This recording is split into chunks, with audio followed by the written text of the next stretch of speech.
Hello, എല്ലാവരും എന്ത് ചെയ്യുവാണോ? എല്ലാവരും ചോറൊക്കെ ഉണ്ടോ? എല്ലാവർക്കും എന്തൊക്കെയാണ് പരിപാടികളും ചോറൂണും കാര്യങ്ങളും. ഞായറാഴ്ചയാണ്, പല പല പരിപാടികളായിരിക്കും എല്ലാവർക്കും. നമുക്കും അതൊക്കെ തന്നെയാണ്. ഞാൻ മാങ്ങാച്ചാറിൻ്റെ വീഡിയോ ഇട്ടിട്ടുണ്ട്, എല്ലാവരും അത് കാണണം കേട്ടോ. എല്ലാവരും പറഞ്ഞതിൻ്റെ പേര് ചെറുതായിട്ട് പെട്ടെന്ന് ഉണ്ടാക്കി ഒരു മാങ്ങാച്ചാർ ഇട്ട് കാണിച്ചിട്ടുണ്ട്, അത് കാണണം. പിന്നെ എന്താ, എല്ലാവർക്കും തിരക്കായിരിക്കും. ഞായറാഴ്ച ദിവസം എല്ലായിടത്തും തിരക്കാനാണ്. ഞങ്ങൾക്കാണെങ്കിൽ ഇനി ഉച്ച കഴിഞ്ഞ് അമ്പലത്തിൽ പോകണം, പാറേപ്പള്ളിയിൽ പോകണം എന്നൊക്കെ വിചാരിച്ചിരിക്കുന്നു. പറ്റിയാൽ ഞങ്ങൾക്കൊന്ന് പോകണമെന്നുണ്ട്. പിന്നെ കുഞ്ഞാവയും കൊണ്ട് അച്ഛൻ വെളിയിലിരിക്കുന്നു. അച്ഛന് ചോറ് കൊടുക്കണം. മോൻ വന്നില്ല ഇതുവരെ. ഞങ്ങളിന്ന് ചോറ് എല്ലാം എടുത്തിട്ട് നമുക്ക് ബാക്കി കാര്യങ്ങളൊക്കെ സംസാരിക്കാം.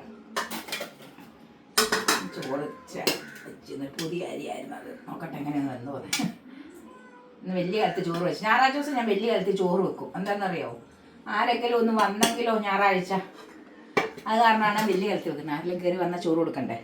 ഇന്ന് നമുക്ക് കറിയേ കക്കാർച്ചി ഞാൻ കണ്ടില്ല, രാവിലെ കാണിച്ചില്ലേ, കക്കാർച്ചി ഫ്രൈ ആണ്. അപ്പൂപ്പനും മോനും കൂടെ ആണ് ഇവിടെ വന്ന് ഇപ്പം ഉണ്ട്. കക്കാർച്ചി ഫ്രൈയേ, നമ്മുടെ രസം, നമുക്ക് രസമാണ്. അതും വലിയ വീഡിയോ ഇടുന്നുണ്ട്, എങ്ങനെയാ രസം. പിന്നത്തെ നമ്മുടെ മാങ്ങാച്ചാർ, നിട്ട മാങ്ങാച്ചാറാണ്. മാങ്ങാച്ചാറ്, പിന്നെ നമ്മുടെ പപ്പടം. ഇന്നത്തെ നമ്മുടെ കറി ഇതൊക്കെയാണ്. കക്കയിറച്ചിയുണ്ട്, രസമുണ്ട്, മാങ്ങാച്ചാറുണ്ട്, പപ്പടമുണ്ട്. നിങ്ങളെല്ലാം ചോറുണ്ടോ എന്ന്, എന്നൊക്കെ കറികളാണെന്ന് പറയണം. നിങ്ങളുടെയൊക്കെ വിശേഷങ്ങൾ എന്നോട് പറയണം.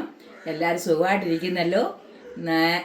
ഇന്നലെയാണെങ്കിലും നമ്മളെ കാണാനായിട്ട് തൃശ്ശൂരുകാർ വന്നെന്ന് അറിഞ്ഞപ്പോൾ ഒത്തിരി സന്തോഷമുണ്ട്. അവരോട് പ്രത്യേകം അവരോട് ഞങ്ങളുടെ സ്നേഹം അറിയിക്കുന്നു. ഒത്തിരി ഒത്തിരി ഒത്തിരി നന്ദി അറിയിക്കുന്നു. എല്ലാവരും ഓടി വായോ ചോറിനാം.